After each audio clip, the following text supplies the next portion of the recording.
यशोदानन्दन व्रज जनरञ्जन यमुना तीरावनचारि यमुना तीरावनचारि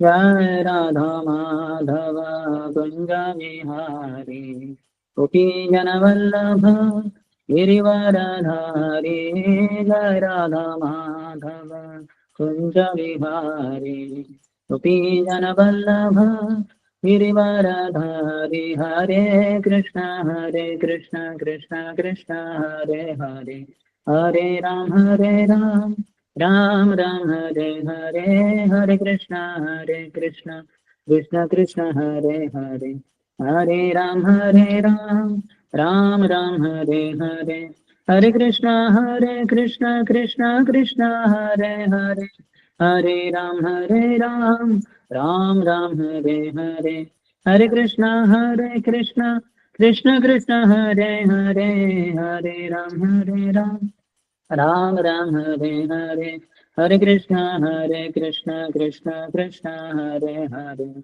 हरे राम राम राम हरे हरे हरे कृष्ण कृष्ण कृष्ण हरे हरे हरे राम राम राम हरे हरे हरे कृष्ण कृष्ण कृष्ण हरे हरे हरे राम राम राम हरे हरे हरे कृष्ण कृष्ण कृष्ण हरे हरे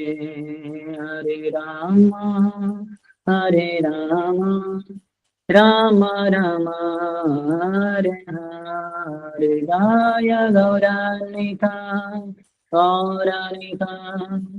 गौरानिताय जय गौरानिताय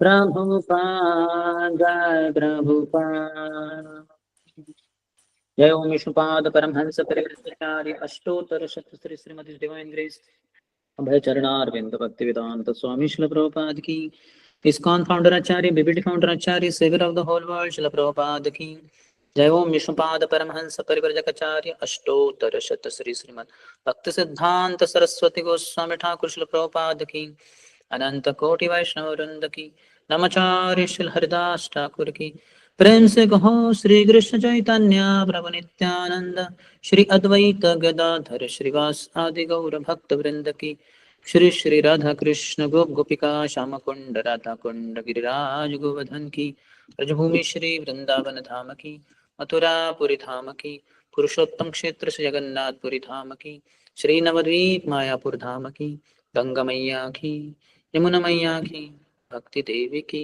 श्रीमती तुलसी महारानी की समवेत गौर भक्त वृंद की श्री श्री राधा माधव अष्ट सखी वृंद की श्री श्री राधा वृंदावन चंद्र की श्री श्री प्रहलाद नरसिंहदेव भगवान की श्री पंचतत्व भगवान की श्री श्री जगन्नाथ बलदेव सुभद्र मैया की श्री श्री गौर निताय की ग्रंथराज श्रीमद् भागवतम की निताय गौर प्रेमानंदे all glories to the assembled devotees all glories to the assembled devotees all glories to the assembled devotees all glories to Shri Guru and Shri Gauranga Namo Vishnupadaya Krishna Krishna Bhutale Shrimati Bhakti Vedanta Swamin iti namine Namaste Saraswati Deve Gauravani Pracharine Nirvishesha Shunyavadi Paschat Deshatarine Om Namo Bhagavate Vasudevaya Om Namo Bhagavate Vasudevaya Om Namo Bhagavate Vasudevaya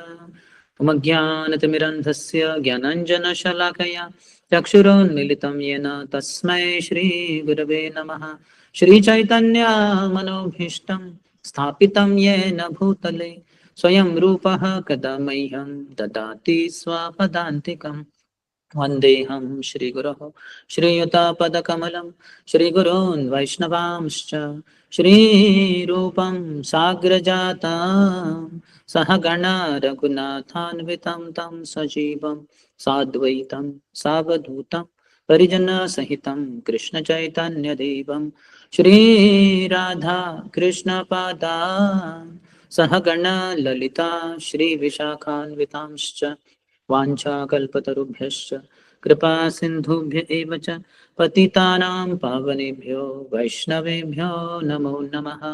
जय श्री कृष्ण चैतन्य प्रभु नित्यानंद श्री अद्वैत गदाधर श्रीवास आदि गौर भक्त वृंद।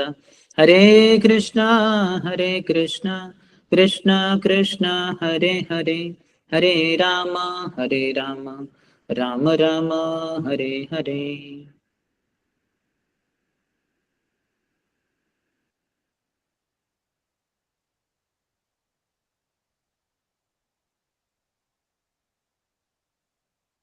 हरे कृष्णा। तो 12/7 में स्थित सभी उपस्थित भक्तों का हार्दिक स्वागत है। तो सर्वप्रथम मैं श्रीमान तपो नित्यानंद प्रभु का बहुत आभारी हूँ, जो बहुत प्रेम से मुझे बार बार याद करते हैं और सेवा का अवसर देते हैं। हालांकि मैं ध्यान पूर्वक जप नहीं करता और उसके द्वारा भगवान से अधिक सेवा की मांग नहीं करता, फिर भी भगवान से भी अधिक दयालु होते हैं भगवान के भक्त। तो श्री श्री राधा माधव अष्टसखी वृंद से भी ज्यादा दयालु हमारे तपो नित्यानंद प्रभु है, जो मुझे बार बार याद करते हैं और आप सबके भक्तों के चरणों के सेवा का एक अवसर देते हैं। तो उनका भी बहुत आभारी, आप सबका भी स्वागत है। आज हम जो चर्चा कर रहे हैं श्रीमद् भागवतम के तीसरे स्कंद के 24वें अध्याय के ऊपर, जिसका शीर्षक है कर्दम मुनि का वैराग्य। तो उसमें आज के लिए हमारे 3 श्लोक हैं, 33, 34 और 35। तो उसमें 33वें श्लोक में हमारे कर्दम मुनि, जो भगवान कपिल देव के पिताजी है, वो कह रहे हैं। 33वां श्लोक। परम प्रधानम पुरुषम महांतम कालम कविम त्रिवृतम लोकपालम आत्मानुभूत्यानुगत प्रपंचम स्वच्छंद शक्तिम कपिलम प्रपद्ये। इसका अनुवाद और तात्पर्य कृष्ण कृपा श्रीमती अभय चरणारविंद भक्तिवेदांत स्वामी शिल प्रभुपाद के द्वारा। मैं कपिल के रूप में अवतरित होने वाले पूर्ण पुरुषोत्तम भगवान की शरण लेता हूँ, जो स्वतंत्र रूप से शक्तिमान तथा दिव्य है, जो परम पुरुष है तथा पदार्थ और काल को मिलाकर सबों के भगवान है, जो त्रिगुणमय सभी ब्रह्मांडों के पालन करता है और प्रलय प्रलय के पश्चात भौतिक प्रपंचों को अपने में लीन कर लेते हैं। तो भगवान की अलग अलग कार्य और उनकी शक्तियां यहाँ उनके ही पिताजी कर्दम मुनि बता रहे हैं। तो ये हमारे लिए बहुत ही महत्वपूर्ण है। जैसे प्रभुपद का हम तात्पर्य पढ़ेंगे तो समझ में आएगा। एक एक भगवान के जो गुण वैशिष्ट हैं उसको समझना। तो भगवान का नाम अलग अलग अनेक अनेक है, बहुत सारे हैं, अनंत नाम है भगवान के। जैसे हम देखते हैं कि भगवान कृष्ण के विष्णु सहस्त्र नाम जैसे है विष्णु के, वैसे कृष्ण के भी सहस्त्र नाम है। यमुना के 1000 नाम है, यमुना नदी के। तो ये सब नाम है, ये विशेषता है भगवान की। भगवान के अनेक रूप हैं, राम, नृसिंह, वराह, वामन, कूर्म, मत्स्य, करोड़ों अवतार ही असंख्य उनके रूप हैं। उनके गुण अनंत हैं और उनकी लीलाएं अनंत हैं। तो ये सब जानना बहुत ही महत्वपूर्ण है, क्योंकि इसी के द्वारा हमारा भगवान के प्रति आकर्षण होता है। अन्यथा क्या होगा, हमारा इस संसार की चीजों के प्रति आकर्षण अधिक होता है, क्योंकि भौतिक लोगों के गुण वैशिष्ट हम सुनते रहते हैं, लेकिन वो क्षणिक है, आज है तो कल नहीं। जैसे कोई भी कंपनी हो, बहुत तरक्की कर रही हो, लेकिन जरूरी नहीं कि 10-20 साल के बाद वो तरक्की कर रही होगी। हो सकती है घाटे में चले जाए, कंपनी बंद भी पड़ जाए। वही कोई बहुत ही अमीर व्यक्ति है, वो जरूरी नहीं है कि 20-30 साल के बाद अमीर ही रहेगा, वो गरीब हो जाएगा या मर भी जाएगा वो। वैसे कोई सुंदर व्यक्ति है, हो सकता है आज की तारीख में सुंदर है, लेकिन जरूरी नहीं है कि 30-40 साल के बाद वो सुंदर रहेगा। सुंदर क्या, वो कुरूप भी बन जाएगा और उसकी मृत्यु भी हो जाएगी, उसका नामो निशान मिट जाएगा। लेकिन भगवान ही हमेशा के लिए है। लेकिन वो अपनी जो महत्ता है उसको हमारे ऊपर लादते नहीं, उसको जोर जबरदस्ती नहीं करते। लेकिन जितना हम सत्संग करते हैं, उतना सत्संग में भगवान के नाम, रूप, गुण, लीला, इनका बहुत वर्णन सुनते हैं। और ये वर्णन सुन के हमारा पूरा जो मन है वो पूरी तरह से अप्लावित हो जाएगा, भगवान से ही भर जाएगा। फिर हम इस भौतिक संसार के नाम, रूप, गुण और जो तथाकथित कार्य चलते हैं लोगों के, उसके प्रति आकर्षित नहीं होंगे। तो अगर हमारा जप में ध्यान नहीं लग रहा है, तो इसका अर्थ है भगवान की महत्ता, यानी भगवान की महानता और साथ ही साथ भगवान की मधुरता, इसके बारे में हमने अधिक श्रवण नहीं किया है, अधिक पढ़ा नहीं है, इसलिए भौतिक संसार की चीजें ही हमारे मन में आती है। तो ये उचित नहीं है। जैसे कहते हैं कि एक जो नाव है, नौका, उसको पानी में यानी समुन्द्र में रहना चाहिए, क्योंकि नौका तो समुद्र पे ही चलेगी ना, वो थोड़े ना रोड के ऊपर चलेगी, वो हवा में नहीं उड़ेगी। रोड के ऊपर तो बसेस वाहन चलते हैं और हवा में हवाई जहाज उड़ते हैं। तो नौका है उसको पानी में समुद्र में ही रहना पड़ेगा। तो नौका को समुद्र में रहना चाहिए, लेकिन समुद्र को नौका में नहीं रहना चाहिए। अगर समुद्र नौका में आ गया तो नौका पूरी डूब जाएगी, तहस नहस हो जाएगी, वो सब मर जाएंगे पैसेंजर्स। तो समुद्र के अंदर नौका को रहना है। तो वैसे हमें इस संसार के अंदर रहना है, लेकिन संसार हमारे अंदर नहीं होना चाहिए। लेकिन हम देखते हैं कि जब करते समय पूरा जो संसार अंदर है वो पूरा बाहर आने लगता है, अनेक अनेक अनेक विचार आते हैं। तो इसका अर्थ है कि हमने पर्याप्त मात्रा में अनगिनत रूप से भगवान के नाम, रूप, गुण, लीला का वर्णन नहीं सुना है। भगवान के प्रति हमारा आकर्षण नहीं है। इसी कारण हमारा आकर्षण जो इस संसार की चीजों के प्रति है, वही चीजें मन में आती रहती हैं जब के समय। तो इसलिए बहुत महत्वपूर्ण है।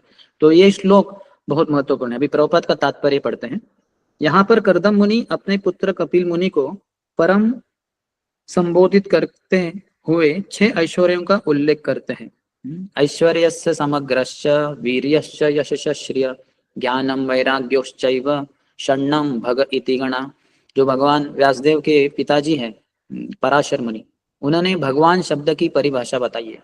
जैसे जिसके पास बहुत गुण है वो गुणवान कहला जाता है, बहुत अच्छा सुंदर रूप है तो वो रूपवान कहलाया जाता है, जिसके पास अधिक धन है वो धनवान कहलाया जाता है। उसी तरह से जिसके पास भग है उसको भगवान कहते हैं। भग यानी महानता, ऐश्वर्य, वैभव। तो भगवान जो होते हैं उनके पास 6 होते हैं ऐश्वर्य। वो कौन से हैं? धन, वीर्य, यश, रूप, ज्ञान तथा वैराग्य। तो इस संसार के लोगों के अंदर भी थोड़ा बहुत ये चीजें होती है। किसी के पास धन अधिक होगा, किसी के पास रूप होगा, किसी के पास गुण होंगे यानी यश होगा, किसी के पास वीर्य, शारीरिक शक्ति होगी, लेकिन ये पर्याप्त मात्रा में नहीं रहती। जैसे शुरुआत में हमने बताया, वो आज है तो कल नहीं है। जिसके पास आज धन है जरूर नहीं कि कल रहेगा, जिसके पास आज रूप है जरूर नहीं कि कल रहेगा, जिसके पास आज शारीरिक शक्ति है जरूर नहीं कि वो कल रहेगी। तो इस तरह से भगवान है उनमें पर्याप्त मात्रा में पूरी तरह से है हर एक ये 6 ऐश्वर्य, और वो हमेशा के लिए रहते हैं।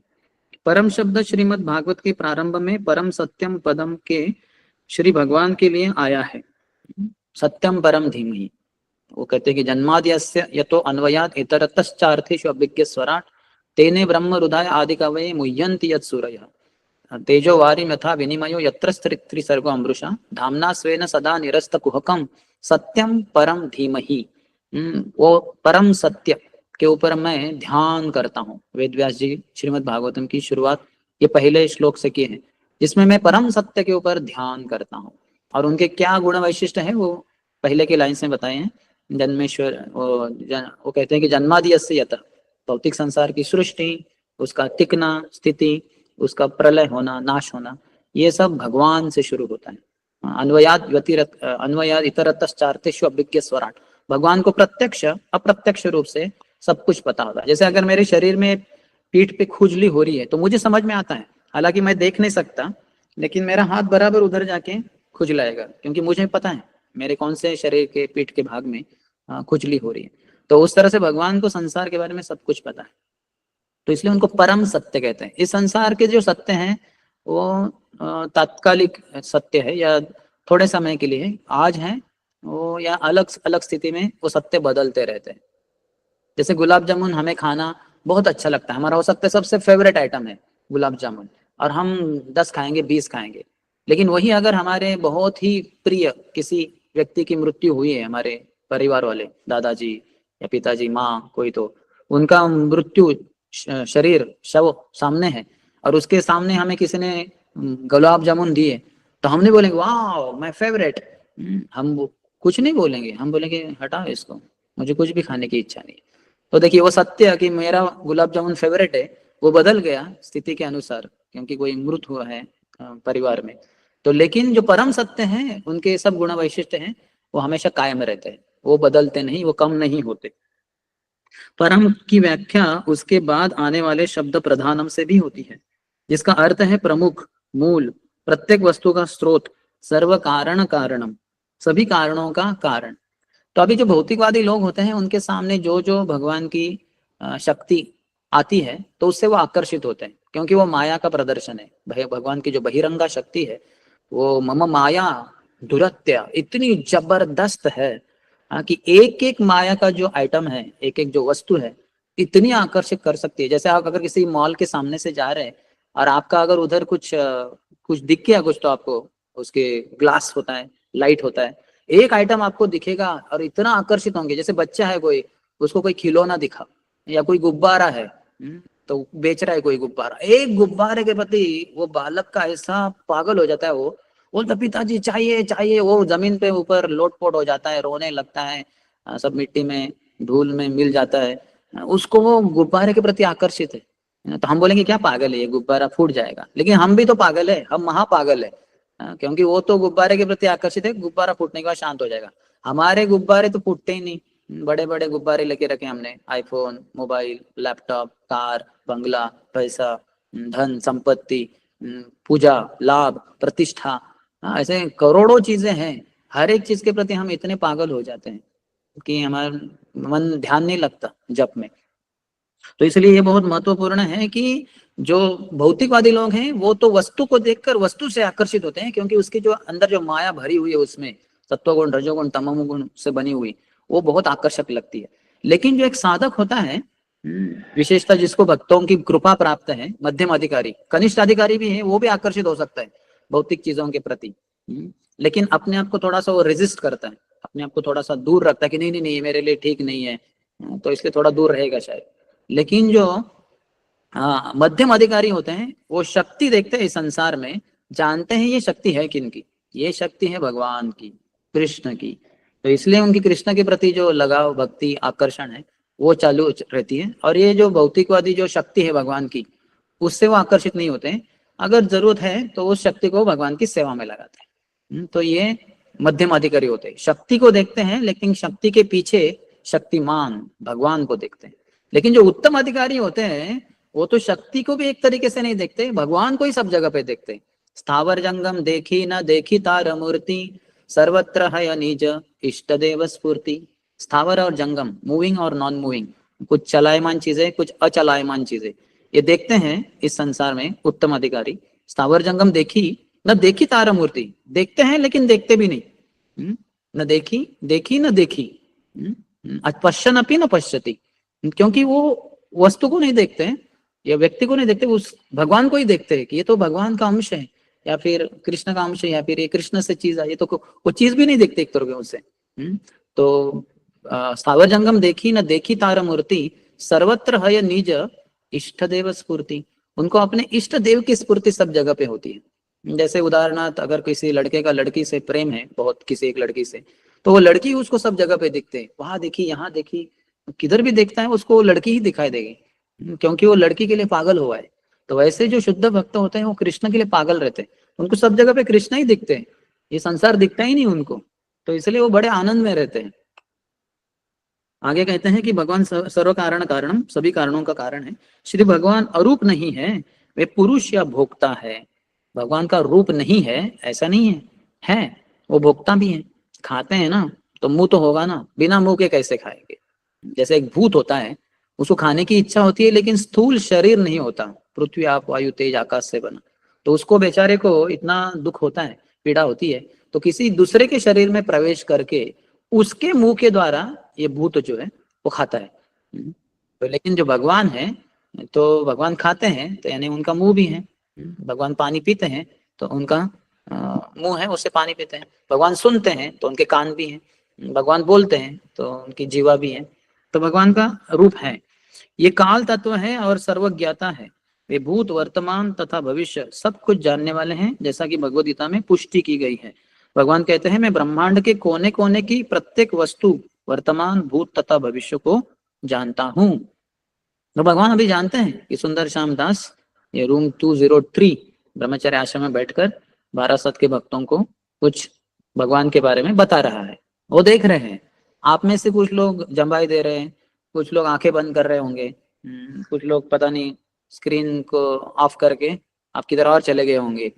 तो वो आप अलग है, लेकिन ये प्रवचन सबसे अधिक कोई देख रहा है और सुन रहा है तो है भगवान कृष्ण। तो वो सब कुछ जानते हैं। भगवान कहते हैं कि एक जगह पे कहते हैं भगवता में कि माम तु वेदन कश्चन, कहाँ शुरुआत है उसकी यहाँ दिया नहीं प्रभुपाद ने, लेकिन कोट तो किया है। ये भौतिक जगत जो 3 गुणों के चक्र से गतिशील है, वो भी उन्हीं की शक्ति का ही प्रदर्शन है। परास्य शक्ति विविधैव श्रूयते, जो कुछ भी हम देखते हैं वो उनकी शक्तियों का फल है। श्वेताशतर उपनिषद का 68वां श्लोक है। परस्य ब्रह्मण शक्तिम शक्तिस तथेदम अखिलम जगत। वो कहते कि एक स्थित जोशना विस्तारिणीय था, एक स्थिति कि एक जगह पे कैंडल होगी या मोमबत्ती होगी या बल्ब होगा हमारे रूम में, लेकिन जैसे उसको ऑन करते हैं तो उसका प्रकाश पूरे रूम में फैल जाता है। तो उसी तरह से भगवान ब्रह्मांड में, इस संसार में ऐसे दिखते नहीं होंगे, गोलोक वृंदावन में है, लेकिन उनकी शक्तियां पूरे ब्रह्मांडों में फैली हुई है। जैसे जो बल्ब है उसकी 2 शक्तियां है, एक प्रकार से या अग्नि है या कोई मोमबत्ती है, उसका हीट होता है और लाइट होता है, प्रकाश होता है और ऊर्जा होती है, उष्मा होती है। तो उसी तरह से भगवान की करोड़ों शक्तियां हैं और पूरे ब्रह्मांड में फैली हुई है। तो जो भक्त प्रगत है, उन्नत है, जिनकी चेतना ऊपर उठी हुई है, जिन्होंने महान भक्त शुद्ध भक्तों से बहुत अधिक श्रवण कर चुके हैं, तो वह हर जगह पे भगवान की शक्ति को देखते हैं या उसके भी ऊपर भगवान को ही साक्षात देखते हैं। तो हमें भी उस स्तर पे आना है, तभी जाके हम शुद्ध भक्त बनेंगे और अंतिम सांस लेते समय भगवान को याद करते हुए भगवत धाम चले जाएंगे। तो इसलिए बहुत श्रवण की जरूरत है, बहुत अधिक श्रवण करना होगा, तभी पूरा जो हमारा जो अस्तित्व है वो कृष्णमय बन जाएगा। आगे कहते हैं कि ये विष्णु पुराण की उक्ति है। हम समझ सकते हैं कि हम जो कुछ भी देखते हैं वो 3 गुणों का योगा योग है, किंतु वास्तव में यह भगवान की शक्ति का फल है। लोकपालम में वे वास्तव में समस्त जीवात्माओं के पालन करता है। भगवान ही हमारा पालन कर रहे हैं। काफी बार हम देखते हैं हमारे अज्ञान के कारण हम बोलते हैं कि माता ने मेरा ध्यान दिया, पिता ने मेरा ध्यान दिया, पालन पोषण किया। तो लेकिन ये पिता माता को शक्ति किसने दी? वो भगवान ने दी। जैसे एक माँ के स्तन में दूध हो सकता है, लेकिन वो दूध बाहर नहीं आता जब तक वो बच्चे का जन्म नहीं होता, तो उसके पहले नहीं होगा वो। तो जैसे ही जन्म हो गया तो कुछ तो भगवान की कृपा से वहां स्तन का जो दूध है वो बहने लगता है, और वो बालक के प्रति स्नेह के कारण उसके लिए वो माँ दे सकती है, क्योंकि वो बालक और कुछ नहीं पी सकता या खा सकता, उसकी मृत्यु हो जाएगी और कुछ भी खाएगा या पिएगा तो उसके लिए वही है। तो वो भगवान ने रचना की है, वो स्त्री ने नहीं की, उसके पति ने वो उसके स्तन में दूध नहीं डाला है, न तो उसके सास ससुर या भाई बहन ने। वो भगवान की योजना है। जब तक वो बच्चे की जरूरत है तब तक वो दूध रहेगा, बाद में एक समय के बाद जरूरत नहीं तो नहीं रहेगा वो। तो ये भगवान ही हमारा लोकपालम है, वो पूरे संसार का पालन वही करते हैं। जब बहुत गर्मी हो जाती है तो बाद में वर्षा हो जाती है और फिर ठंडाई हो जाती है, ठंड हो जाता है। तो ये भगवान की योजना है। अभी जैसे नेचुरल एसी लगाया है, आप सब स्वेटर पहने, शॉल पहने, क्यों? क्योंकि एसी में बैठे आप। एसी कौन सी वाली है? आपकी घर वाली नहीं, ये भगवान की जागतिक है। पूरे संसार को एसी में रख दिया है उन्होंने। मैं बॉस्टन में एक भक्त से बात कर रहा था, सिंसिनाटी ओहायो में, तो वो कह रहे थे कि -7 डिग्री टेम्परेचर है उधर का। देखिए -7, कितना जबरदस्त एसी है। इस संसार में ऐसा एसी है क्या जिसका टेम्परेचर -7 जाता है, -20 भी जाता है, -30 भी जाता है, -40 भी जाता है कोई एसी मैन्युफैक्चरर निर्माण करता तो ऐसा एसी निर्माण करे? और टेम्परेचर हाई भी बहुत जाता है। तो एसी है, हीटर है, सब कुछ है। जैसे हमारे घर में एसी हीटर वगैरह होता है, क्योंकि हम अमीर लोग हैं तो हमारे घर में एसी होना चाहिए। आप कैसे अमीर हो कि आपके घर में एयर कंडीशनिंग नहीं है? आप कैसे अमीर हो आपके घर में हीटर नहीं, गीजर नहीं? तो भगवान तो लक्ष्मीपति है। ये समस्त संसार ही उनका संसार है, ये जगत ही उनका संसार है, उनका घर है।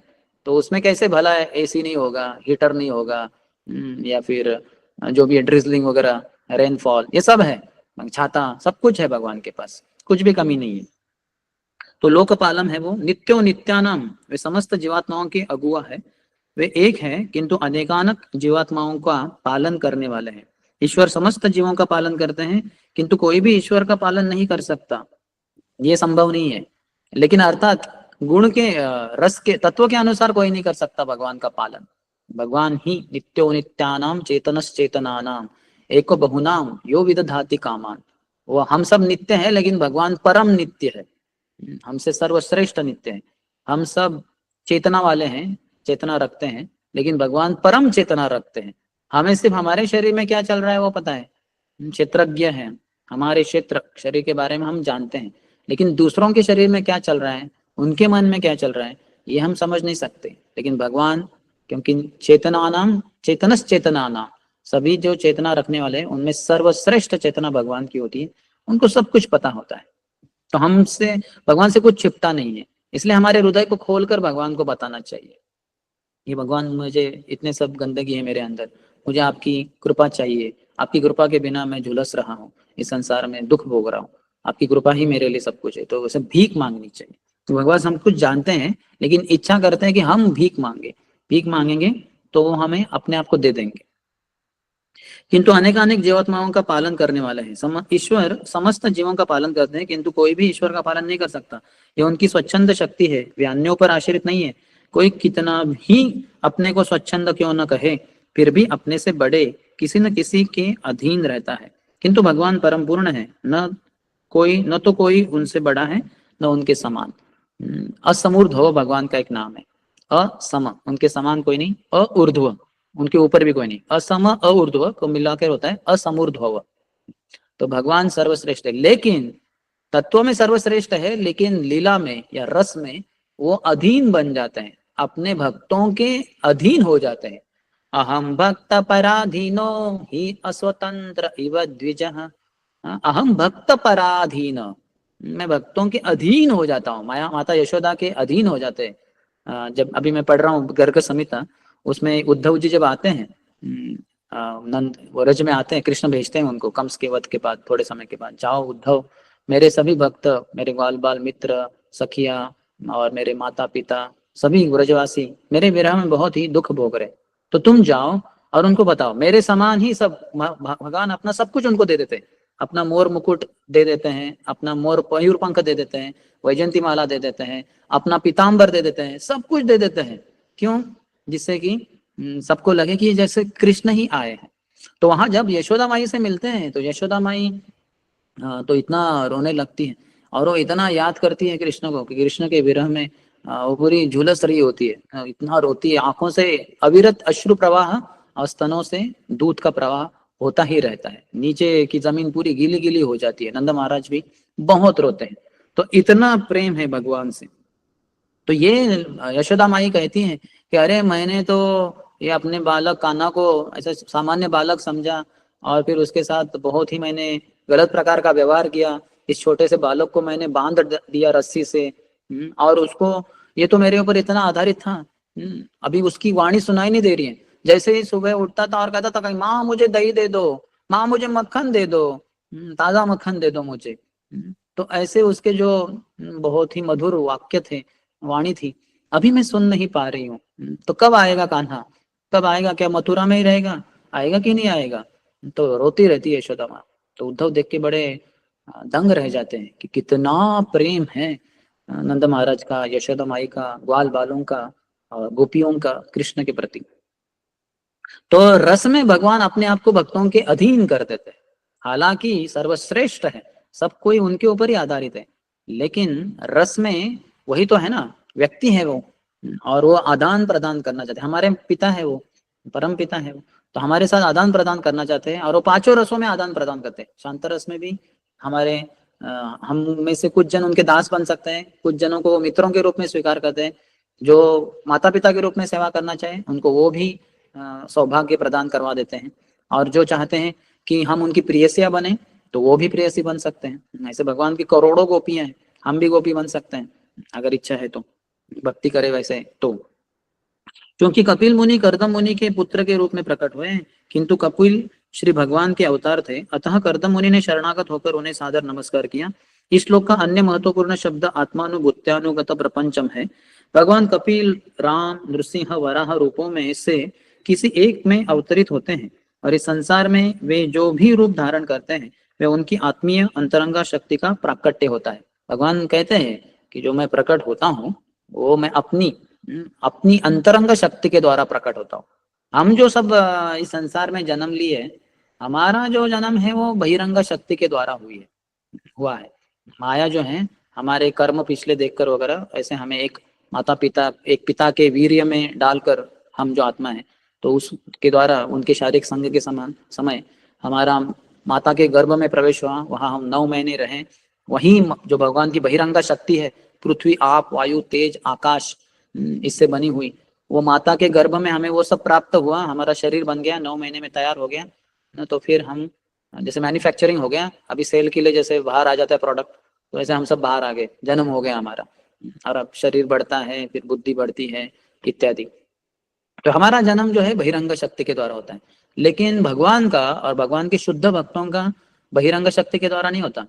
हाल ही में हम व्यास पूजा में सुन रहे थे शिल प्रभुपाद के बारे में बताया गया था कि एक माता जी जब उनका रूम क्लीनिंग कर रही थी, तो उनको कुछ पेपर मिले वहां, तो वो एक ज्योतिषी के द्वारा प्रभुपाद का जो भविष्य है वो उसमें लिखा हुआ था। तो वो ज्योतिषी लिखता है कि ये व्यक्ति का भविष्य कोई भी नहीं बता सकता, क्योंकि ये व्यक्ति का जन्म भौतिक रूप से हुआ ही नहीं है, ये भगवान के द्वारा प्रेषित भेजा हुआ व्यक्ति है। तो इसका कोई भी देख नहीं सकता है, नहीं भौतिक रूप से उसका कोई कुंडली वगैरह डाल नहीं सकते। ये जो आए हैं वो बहुत ही व्यक्ति महान है। ये जब लिखते हैं, इनका जो लिखान है, इससे शाही से नहीं लिखा गया है, ये अग्नि से लिखा हुआ है। ये अग्नि इतनी जबरदस्त है कि जो भी ये ग्रंथों को पढ़ेगा, उसके जो अज्ञान है वो जल के खाक हो जाएगा।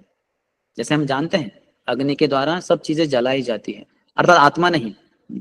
तो जैसे भगवान ने कहा है, नैनम चिंतन्ति शस्त्राणि नैनम दहति पावक, तो अग्नि भी जला नहीं सकती आत्मा को, लेकिन भौतिक चीजें जो है वो सब अग्नि के द्वारा जलाई जाती है।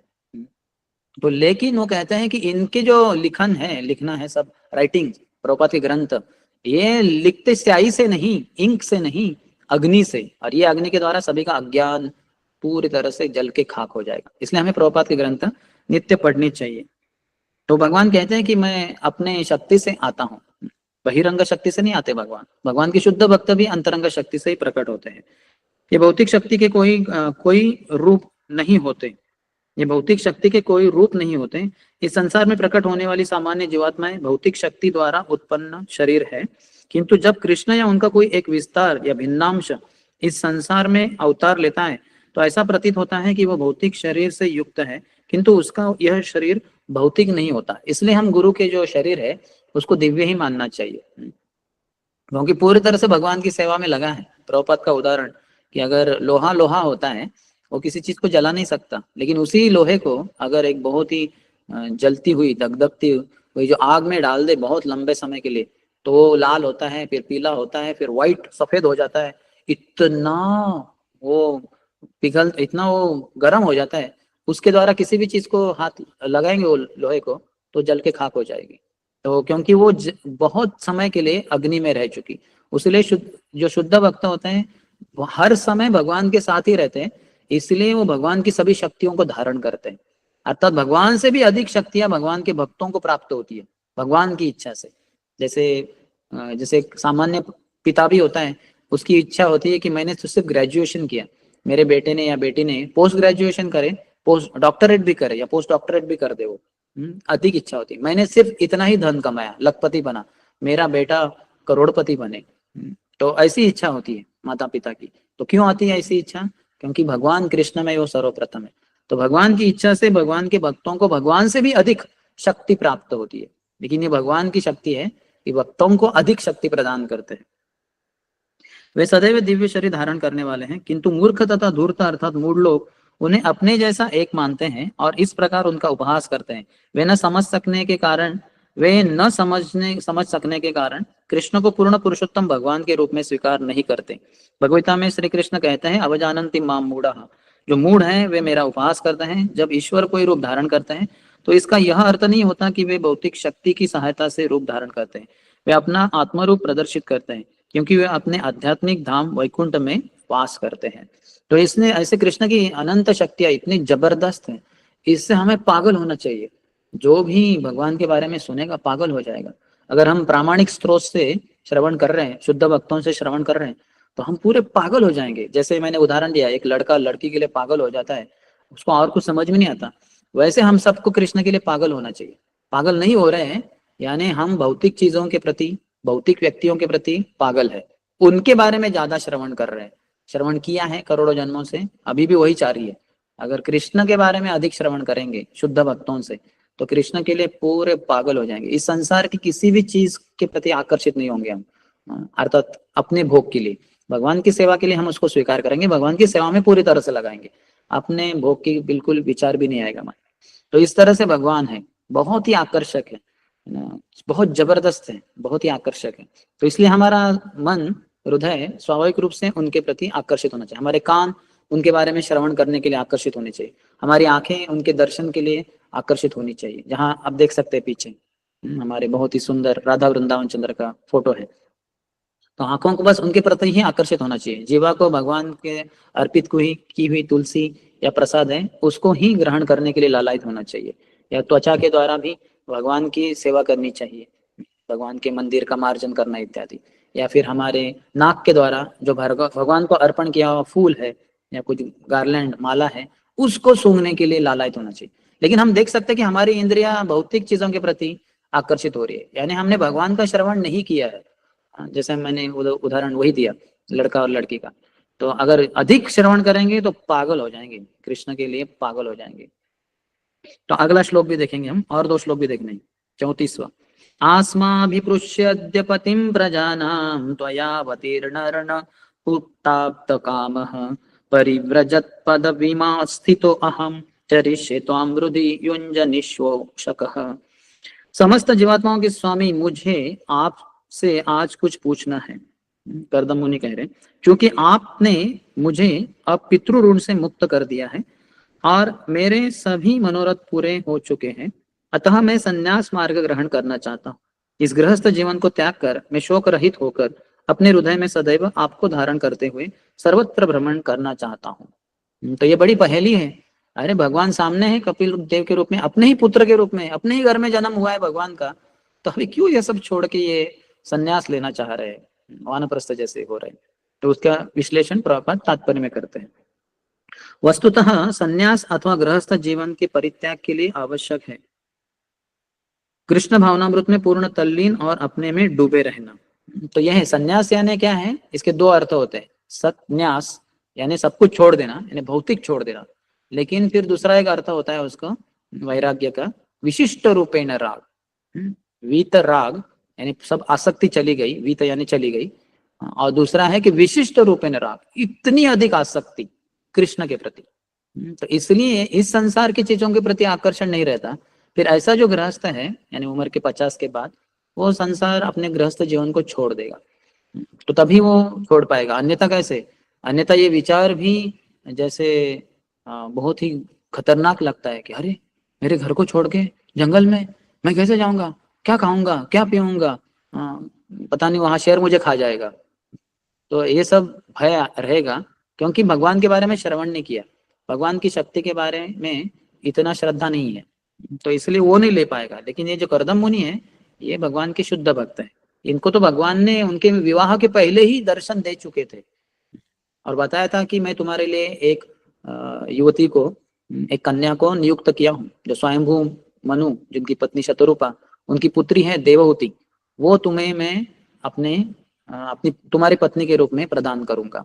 तो अभी आएंगे 2 दिन के बाद वो जरूर यहाँ आएंगे।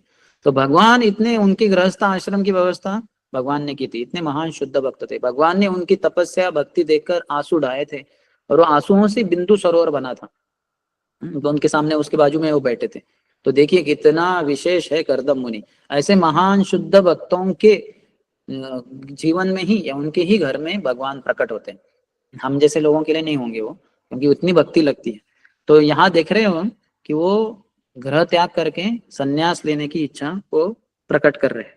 आगे कह रहे हैं, कोई संन्यास इसलिए नहीं ग्रहण करता कि वो फिर से परिवार बसाएगा या संन्यास के नाम पर कोई षड्यंत्र खड़ा करेगा। ये संन्यास का उद्देश्य नहीं है। संन्यास किस लिए लेना है? सन्यासी का कार्य न तो अनेक वस्तुओं का स्वामी बनना है, ना और न भोली भाली जनता से धन का संग्रह करना है। नहीं, ये गृहस्थ आश्रम में धन संग्रह कर सकते हैं, लेकिन जिसने गृहस्थ आश्रम को छोड़ दिया, अभी संन्यास लिया, उसको थोड़ा ना धन इकट्ठा करना चाहिए, नहीं, उसके लिए अभी भगवान ही धन है, सर्वोत्कृष्ट धन है, सब धन भगवान ही है, भगवान की भक्ति ही सबसे बड़ा धन है। भक्ति योग भक्ति योग भक्ति योग धन, भक्ति ये कृष्ण नाम स्मरण क्रंदन, सबसे बड़ा धन तो भक्ति है। तो वो उसको गृहस्थ आश्रम में रहते हुए साधुओं से श्रवण करते करते ये पूरा विश्वास होता है, तभी वो गृहस्थ आश्रम छोड़ के अधिकाधिक भक्ति करने के लिए, भगवान की अधिक प्राप्ति करने के लिए, पूरी प्राप्ति करने के लिए वो जंगल की तरफ या फिर तीर्थ क्षेत्रों के भ्रमण के लिए निकल पड़ता है। सन्यासी को सदैव गर्व रहता है कि अपने अंतःकरण में वो सदैव श्री कृष्ण का चिंतन करता रहता है। ये गर्व वो वाला गर्व नहीं है बहिरंग शक्ति के द्वारा, ये अंतरंग शक्ति के द्वारा, कि उसको भगवान का नित्य दर्शन, नित्य अनुभव, नित्य सानिध्य संग प्राप्त हो रहा है, तो उसमें वो मस्त रहता है, उसमें एकदम खुश रहता है, इसलिए संसार की किसी भी चीज के प्रति बिल्कुल आकर्षित नहीं हो सकता। निस्संदेह भगवान के भक्तों के दो प्रकार है, एक गोष्ठे आनंद कहलाते हैं, अर्थात जो धर्मोपदेशक है और भगवान की महिमा का उपदेश देने के लिए उनके अनेक अनुयायी होते हैं, जैसे प्रचार कार्य करने वाले, ये गोष्ठ्यानंदी है, हम सब प्रचार में लगे हुए हैं, तो हमारे बहुत फॉलोअर्स हो सकते हैं अनऑफिशियली ऑफिशियली। तो जैसे अभी मैं इतने जनों को, इतने भक्तों का भी जो भी है 91 डिवोटीज, तो इतने भक्तों के संग में हम हैं, तो ये गोष्ठ्यानंदी कहलाए जाते हैं। प्रभुपाद हमें इसके लिए ही बताए हैं कि अधिक प्रचार करो, जारे देखो तारे कहो कृष्ण उपदेश, हमारा आज्ञा गुरु है तारे ही देश, जिससे भी मिलते हो उसने उसको कृष्ण का उपदेश बताओ, मेरी आज्ञा से तुम गुरु बनो। तो ये गोष्ठ्यानंदी बनने के लिए चैतन्य महाप्रभु ने हमें कहा है, वही प्रभुपाद ने, आचार्य ने वही कहा है। लेकिन दूसरे भी प्रकार के भक्त होते हैं, दूसरे भक्त आत्मानंदी अथवा आत्मतुष्ट है, जो धर्मोपदेशक का कार्य नहीं करते, वो एक जगह पे ही बैठ के हरे कृष्ण कृष्ण कृष्ण हरे हरे, हरे राम राम राम हरे हरे, इस शब्द ध्वनि को, इस दिव्य ध्वनि को वो प्रकट करते रहते हैं, बोलते रहते हैं। तो उनका जो ध्वनि होता है वो बहुत ही शुद्ध रहता है, भगवान के प्रति बहुत प्रेम है, तो उनकी शुद्ध ध्वनि पूरे संसार में, ईथर में, ये वायुमंडल में फैल जाती है, और वही वायुमंडल से वो पृथ्वी के ऊपर आ जाती है। और जब वो एक प्रचारक, एक गोष्ठ्यानंदी भक्ति उनके पास जाता है, व्यक्तियों के पास, तो वो जो शक्ति है उनके शुद्ध ध्वनि के द्वारा पैदा हुई, वो उस व्यक्ति को प्राप्त होने के कारण वो जो गोष्ठ्यानंदी है उससे प्रचार जो सुनेगा और फिर भगवान के प्रति आकर्षित हो जाएगा।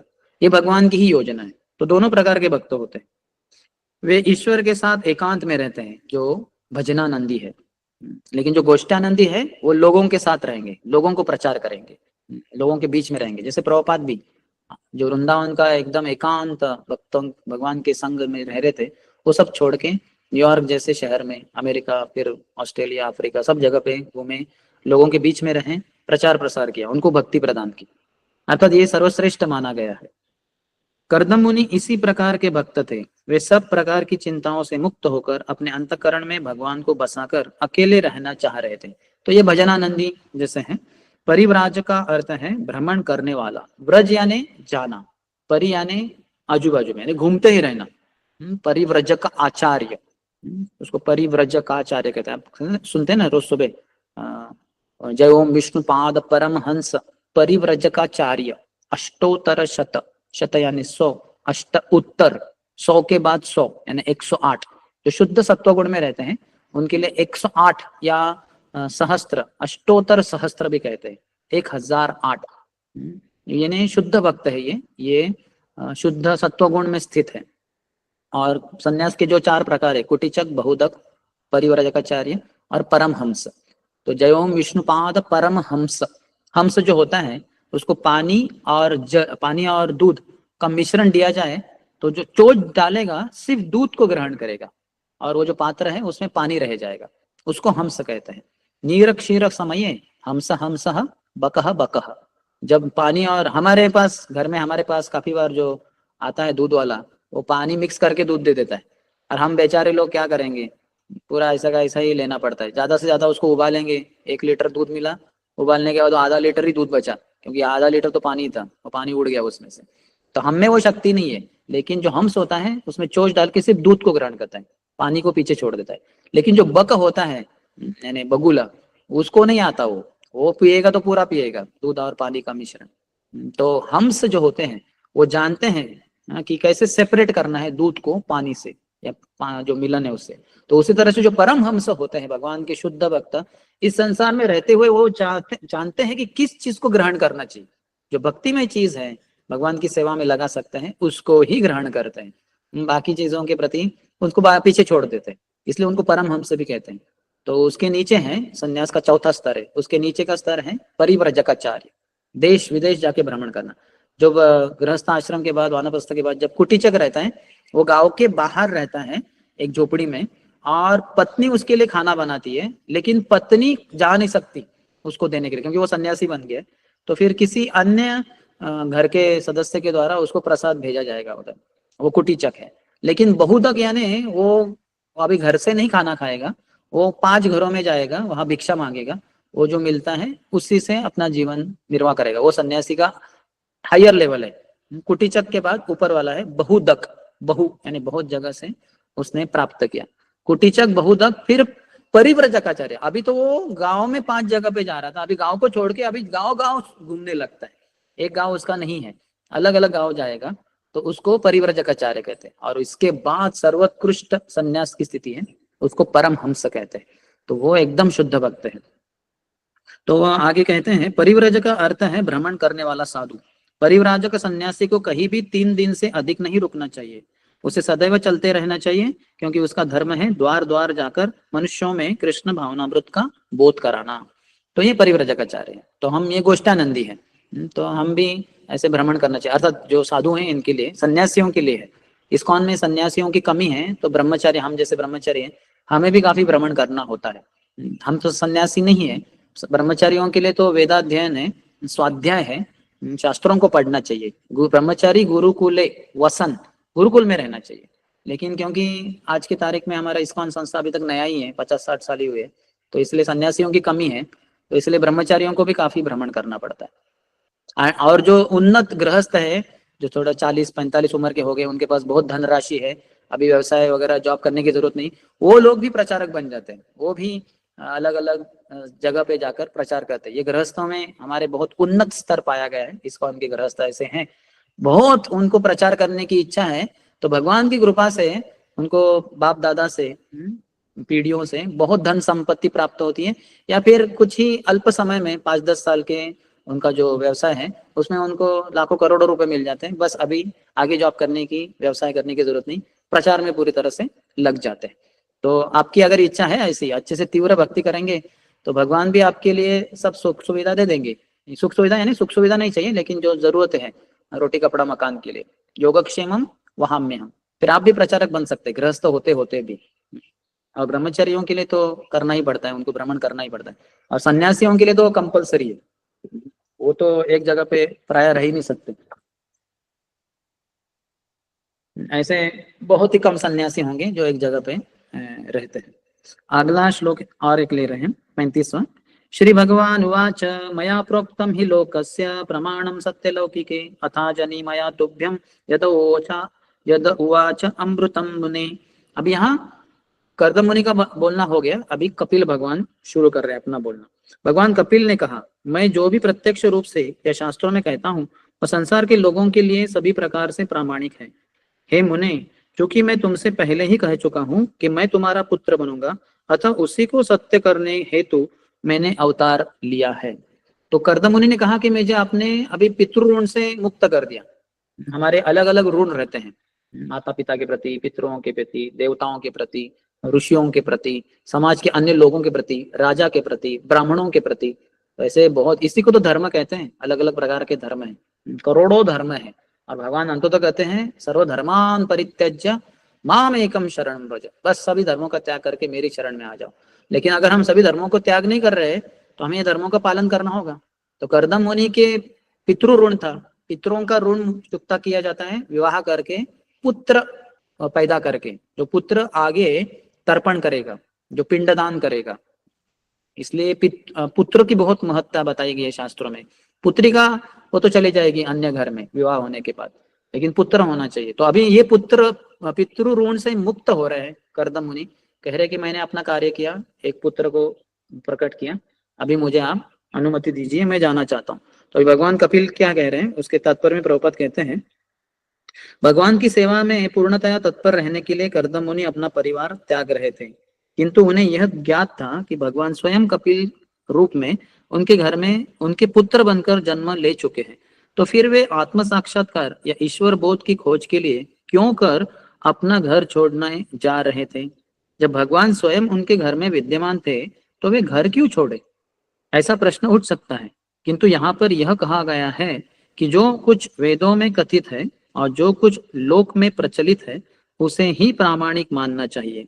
वैदिक प्रमाण के अनुसार 50वें वर्ष में गृहस्थों को गृह त्याग कर देना चाहिए। पंचशोर्ध्वम वनम व्रजेत। मनुष्य को 50 वर्ष की आयु प्राप्त करने के बाद गृहस्थ जीवन त्याग कर वन में प्रवेश करना चाहिए। यह वेदों का प्रामाणिक कथन है, जो सामाजिक जीवन के कर्मानुसार 4 विभागों ब्रह्मचर्य, गृहस्थ, वानप्रस्थ तथा सन्यासी पर आश्रित है। तो बताया गया है शास्त्रों में वानप्रस्थ आश्रम, लेकिन ये प्राय ब्राह्मण और क्षत्रियों के लिए होता है। वैश्य लोगों के लिए 2 ही आश्रम होते हैं, बचपन में ब्रह्मचर्य आश्रम, बाद में विवाह करके गृहस्थ बन जाते हैं। और जो शूद्र होते हैं उनके लिए एक ही आश्रम, उनके लिए ब्रह्मचर्य ट्रेनिंग होता ही नहीं। वो बच्चे के रूप में जन्म लेते, बड़े होने के बाद विवाह करते, उनके लिए सिर्फ गृहस्थ आश्रम है। जो शूद्र है, जो वैश्य है, उनके लिए 2 आश्रम, बचपन में ब्रह्मचर्य आश्रम, फिर बाद में गृहस्थ आश्रम। जो क्षत्रिय होते हैं उनके लिए 3 आश्रम है, ब्रह्मचारी बचपन में, बाद में विवाह होके बहुत सारी रानियां हो सकती है, बहुत बच्चे हो सकते हैं, राज्य होगा, बाद में वो वानप्रस्थ बन जाते हैं।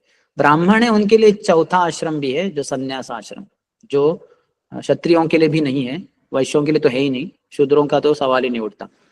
तो ब्राह्मण के लिए बचपन में ब्रह्मचारी, बाद में विवाह होके गृहस्थ, बाद में वानप्रस्थ के रूप में तीर्थ क्षेत्र भ्रमण इत्यादि, और बाद में सन्यासी के रूप में। तो लेकिन जितना हो सके, जो इस्कॉन के भक्त हैं उनको जैसे ही 40-45 उम्र हो रही है, तो सब कुछ देख लेना चाहिए कि अभी हम वाइंड अप करें।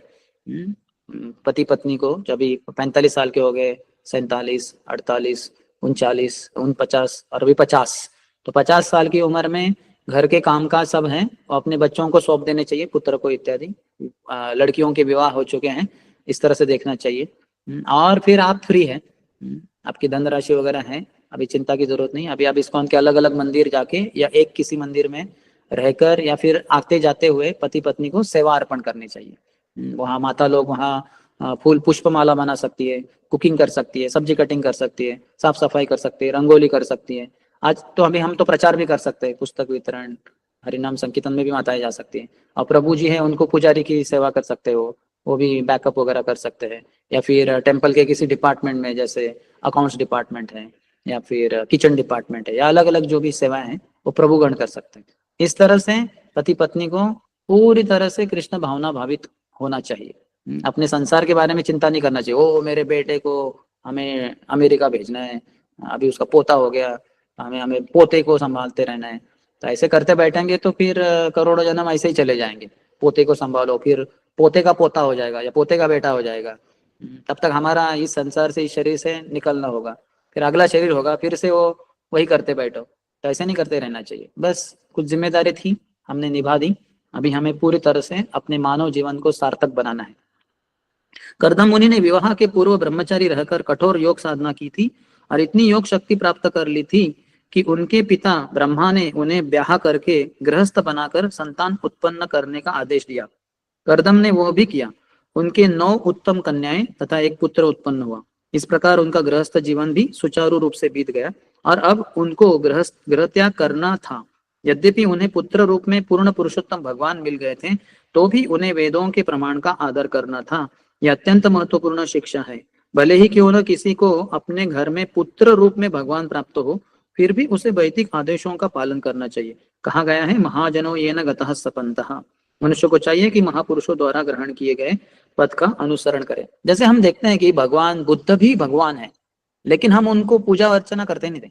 हम देख सकते हैं हमारे इस्कॉन के मंदिरों में जन्माष्टमी के अलावा हम कितने सारे अन्य उत्सव मनाते हैं, जैसे रामनवमी मनाते हैं, नरसिंह चतुर्दशी मनाते हैं, वामन द्वादशी, वराह द्वादशी, कितना सब कुछ मनाते हैं। लेकिन आपने कभी सुना है बौद्ध पूर्णिमा? कभी नहीं मनाते हैं। क्यों? वो तो भगवान है ना, भगवान है, लेकिन वेदों को उन्होंने त्याग दिया, वेदों के विरोध में लोगों को बोल दिया, तो इसलिए हम उनकी पूजा अर्चना भी नहीं करते। है भगवान ही, उसमें कुछ डाउट नहीं है, शंका नहीं है, लेकिन हम उनकी पूजा नहीं करते। तो वेदों को बहुत महत्व दिया गया है, वेदों के द्वारा ही भगवान की हमें प्राप्ति होती है, वेदों के द्वारा ही भगवान को कैसे सेवा करनी है, भक्ति करनी है पता चलता है।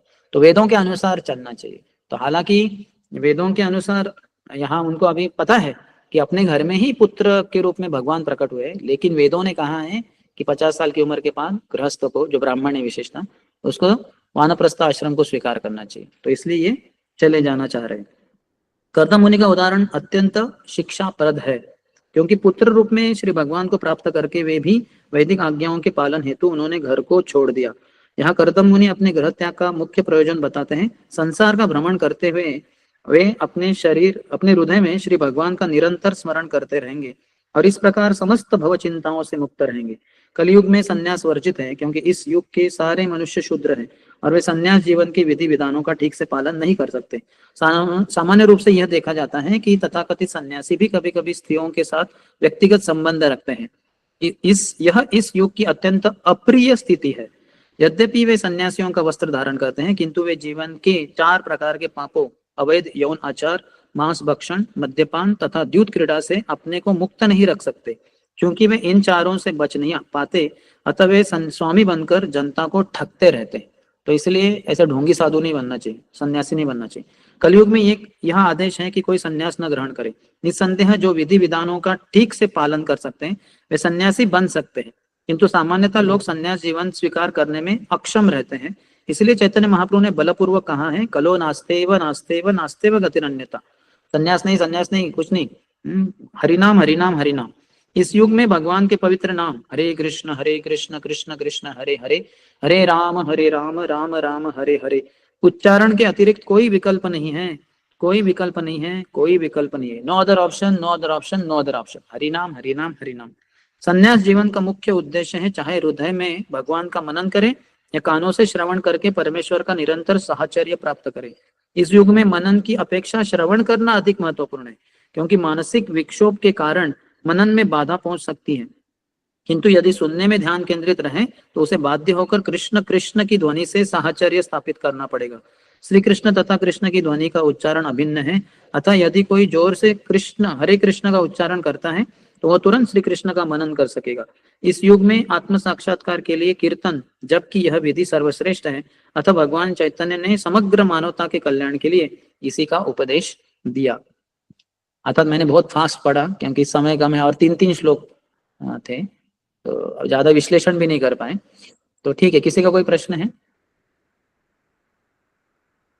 हरे कृष्ण प्रभु जी, दंडवत। हरे कृष्ण। हरे प्रभु जी, मेरा ऐसा क्वेश्चन था, जो जब हम जब उसको हमको जब पता है, जब भक्ति के बारे में जब हम ऐसा सुना, जब हम देखता है सुनता है, कृष्ण के बारे में हम ज्यादा सोचना चाहिए, उनके बारे में हम जप करना चाहिए, सब कुछ करना चाहिए। तो हम अब जो हम ज्यादा से ज्यादा गृहस्थ भक्त रहता है, तो सब तो शुद्ध भक्त नहीं रहता है। तो क्या होता है, तो हम शुद्ध भक्ति जब करता है तो किसी किसी को अच्छा नहीं लगता है, तो हम कुछ गुस्से से कुछ बोल देता है ना, हम जब करेंगे। तो हम इसको कैसे, जैसे छोटा छोटा है, तो हम कैसे हम उनसे अच्छे से व्यवहार कर सकता है, और हम कैसे अलग रह के, माने सब कुछ साथ रह के कैसे अच्छे से भक्ति कर सकता है। हरे कृष्ण। वो तो भगवान की कृपा से ही होता है। आप जितना अधिक कृष्ण को अंदर लेंगे उतना आपके हृदय से काम, क्रोध, लोभ, मोह, मद, मात्सर्य ये सब चला जाएगा। फिर आप भी क्रोधित नहीं होंगे दूसरों के ऊपर, न तो दूसरे जो आपके ऊपर क्रोधित हो रहे हैं ईर्ष्या के कारण या किसी कारण, आप उससे कुछ विचलित भी नहीं होंगे। जैसे हमारे हरिदास ठाकुर को देखिए, नाम के आचार्य है। खंड खंड हो देह जाय जदि प्राण, तब आमी वदने न झाड़ी हरि नाम। अरे मेरे शरीर के टुकड़े टुकड़े टुकड़े टुकड़े कर दो, करोड़ों टुकड़े कर दो। खंड खंड हो देह जाय जदि प्राण, इतने टुकड़े कर दो कि शरीर से प्राण ही चले जाए, तबु आमी वदने न छाड़ी हरिनाम, तभी भी मेरे मुंह से हरिनाम रुकेगा नहीं। तो देखिए कितने शुद्ध महान उच्च स्तर पे है। तो हम भी उस स्तर पे आएंगे, लेकिन उसके लिए महान शुद्ध भक्तों से श्रवण करना होगा। कृष्ण, ये जो कृष्ण की वाणी है, कथा है, उसके रूप में और कीर्तन के रूप में और जप के रूप में हरिध्वनि जब अंदर जाती है तो कृष्ण स्वयं हमारे हृदय को स्वच्छ करते हैं। प्रविष्ट कर्ण रंध्रेण, भगवान कृष्ण हमारे कर्णों से प्रवेश करते हैं अंदर। सबसे अधिक पावरफुल तरीका है भगवान की वाणी को सुनना कानों से। प्रविष्ट कर्ण रंध्रेण स्वानाम भाव सरोरुहम, हमारा जो हृदय है उसकी तुलना एक सरोवर से की है। स्वानाम भाव सरोरुहम, इसमें भाव प्रकट होगा। कब शुद्ध हो जाएगा? क्यों? क्योंकि कृष्ण प्रकट हुए ना। कृष्ण किसके समान है? शरद ऋतु के पानी के समान है। जो वर्षा ऋतु में जो वर्षा होती है, बहुत घनघोर वर्षा होती है, उससे सभी जल राशियां, वो तालाब हो नदियां हो, वो पूरे गंदे हो जाते हैं। लाल लाल रंग का पानी हो जाता है, पूरा गंदा ब्राउन कलर का। लेकिन वही शरद ऋतु में, अभी जो महीने गए 2 महीने हमने मनाए, कार्तिक के साथ अंत हुआ शरद ऋतु, तो उसमें जो वर्षा होती है वो इतनी घनघोर नहीं होती, थोड़ी सी ड्रिजलिंग होती है, कम होती है। और उसके द्वारा सभी जल राशियां शुद्ध, एकदम क्रिस्टल क्लियर, स्फटिक समान शुद्ध पानी बन जाता है, वो तालाब हो नदी हो इत्यादि का। तो वो कहते हैं कि प्रविष्ट कर्ण रंध्रेण स्वानाम भाव सरोरुहम धुनोति शमलम कृष्ण। धुनोति, कृष्ण धो देते हैं हमारे हृदय को। शमलम कृष्ण, कृष्ण खुद धो देते हैं। फिर कहते हैं कि सलिल से यथा शरद, जैसे शरद ऋतु की वर्षा जल राशि को पूरी तरह से शुद्ध जल से भर देती है। तो इसी तरह से कृष्ण के बारे में श्रवण करना होगा, तभी हम शुद्ध भक्त बनेंगे। फिर ये कोई कितना भी हमें पाँव खींचे, टांग खींचे, या फिर कोई बदनामी करे, कोई हमें शरीर के ऊपर हमारे थूक दे, कोई मलमूत्र विसर्जन करे। अब देखिए अवंती ब्राह्मण के बारे में पढ़िए 11वें स्कंद में।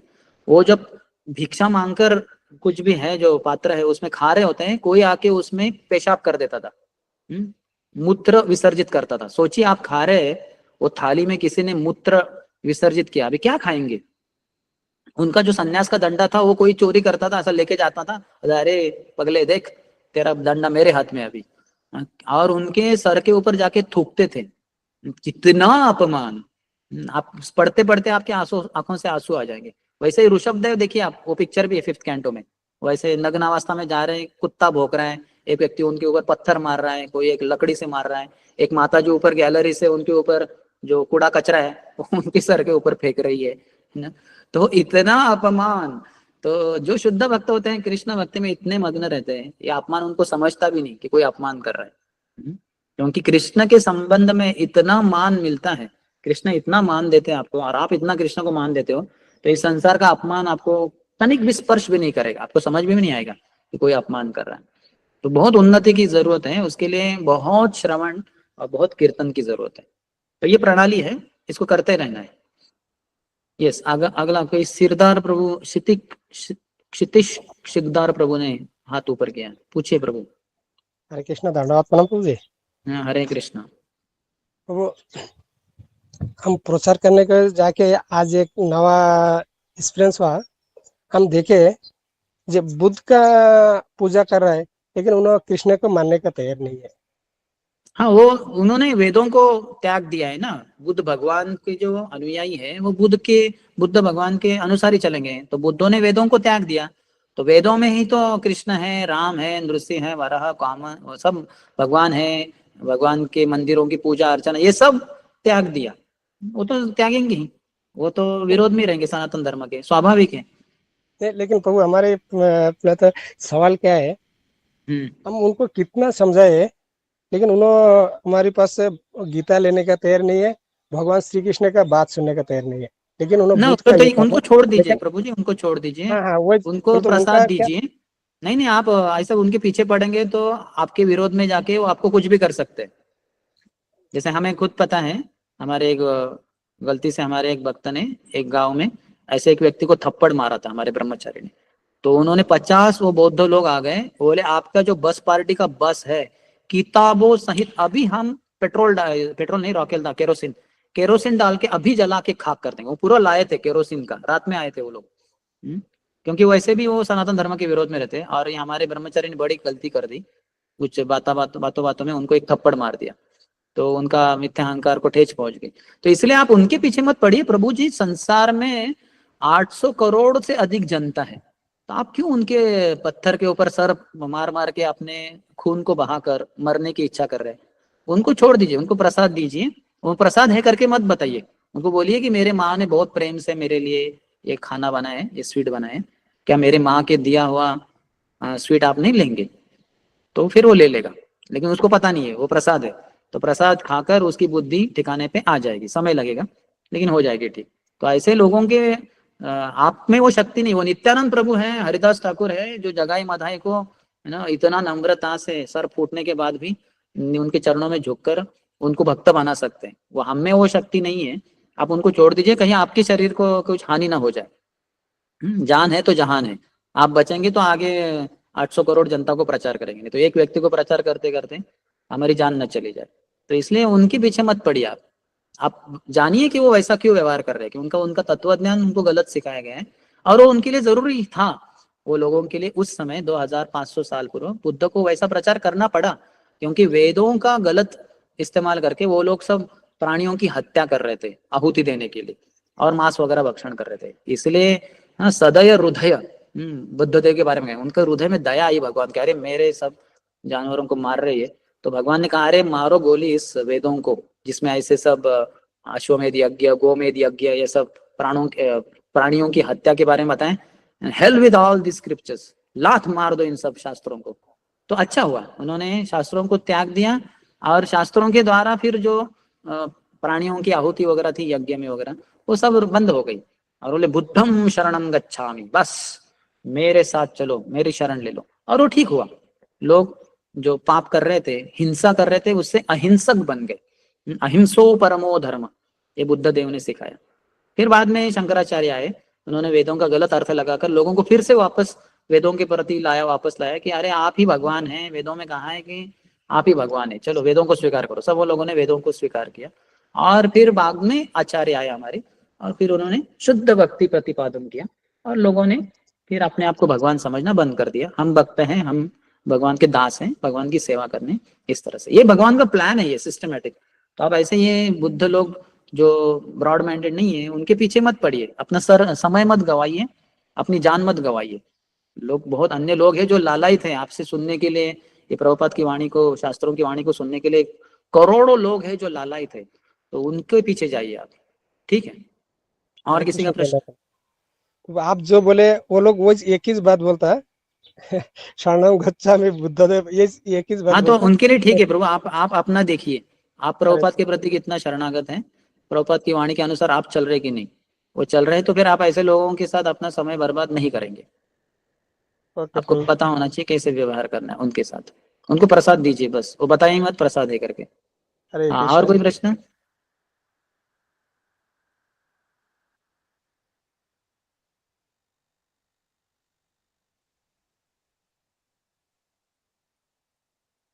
वेंकटेश प्रो का प्रश्न है, पूछिए। प्रो जी, ये बुक्स जब हम ट्रेन में भी डिस्ट्रीब्यूट करते हैं, कभी कभी कोलकाता जाके मैसूर वापस आते वक्त, तो बहुत लोग नया नया ऐसे बोलते हैं, तो आप क्या कर सकते हैं? ऐसे करते मतलब कभी कभी डिस्करेज उनको हो बोल जाता सकते है जरा क्या? देखिए, लेना कंपलसरी नहीं है, सिर्फ देखिए क्या है इसमें। क्योंकि आपने देखा ही नहीं तो आपको पता ही नहीं है क्या। सिर्फ देखिए, मैं ऐसा नहीं कह रहा हूँ कि आपको खरीदना है। देखिए, तो वो देखेंगे तो क्या होगा, उसका स्पर्श हो जाएगा। प्रभुपाद के ग्रंथ भगवान से अभिन्न है, तो स्पर्श होने से भी उनको सुकृति प्राप्त होगी। हो सकता है कुछ कुछ जनों की सुकृति इतनी बढ़ जाए कि वो अंत में बोलेगा अच्छा है ये, या कितने का है, मैं लेना चाहता हूँ।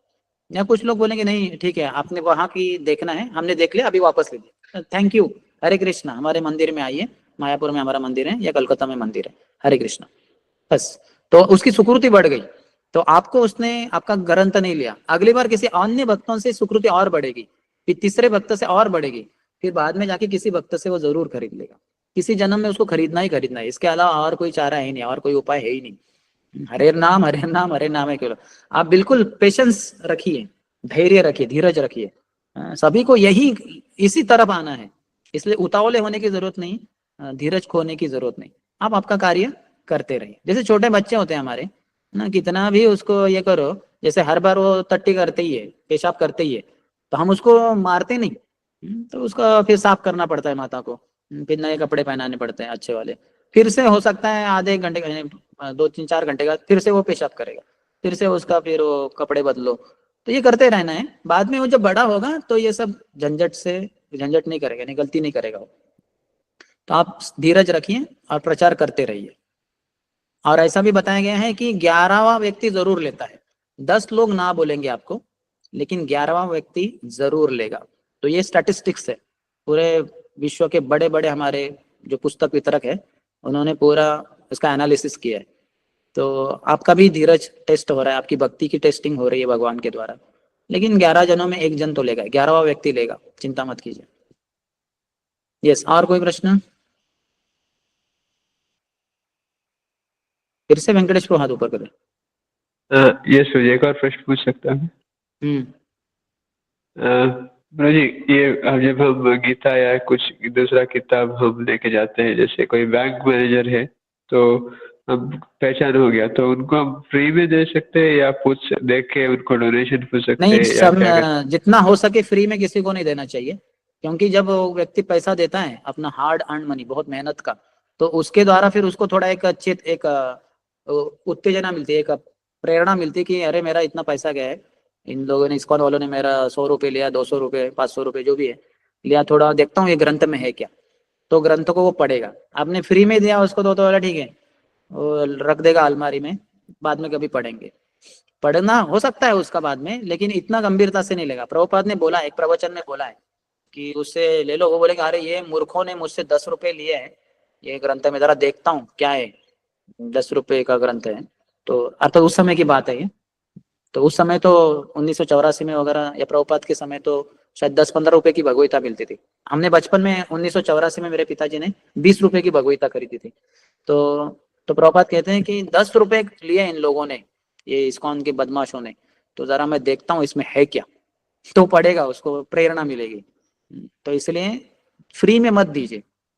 अगर आपको कुछ फंक्शन अटेंड करने हैं, शादी है, किसी का बर्थडे सेलिब्रेशन है, तो वहां भौतिक गिफ्ट देने के बजाय वहां फिर कोई आध्यात्मिक ग्रंथ, भगवगीता, भागवतम वो दे सकते हैं। अन्यथा ऐसे लोगों के साथ जिनके साथ जान पहचान है, उनको फ्री में नहीं देना चाहिए। उनको बोलिए लीजिए बस, अच्छा है, आप हृदय से डोनेशन दीजिए, दान दीजिए जो आपको ठीक लगे। हो सकता है वो भगवगीता है 250-300 रुपए की, वो व्यक्ति आपको 500 रुपए दें या 2000 रुपए दे दें। तो इसलिए फ्री में मत दीजिए। यस, और कोई?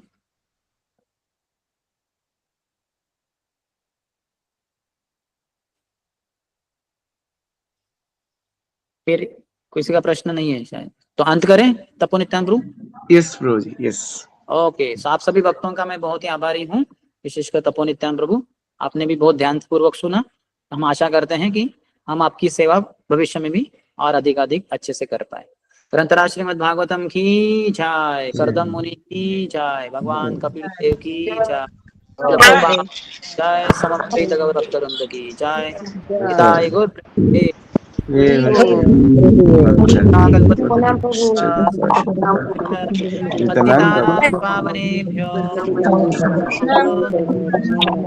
सुंदर प्रभु की जय, श्री प्रभुपाद की जय, हरे कृष्ण।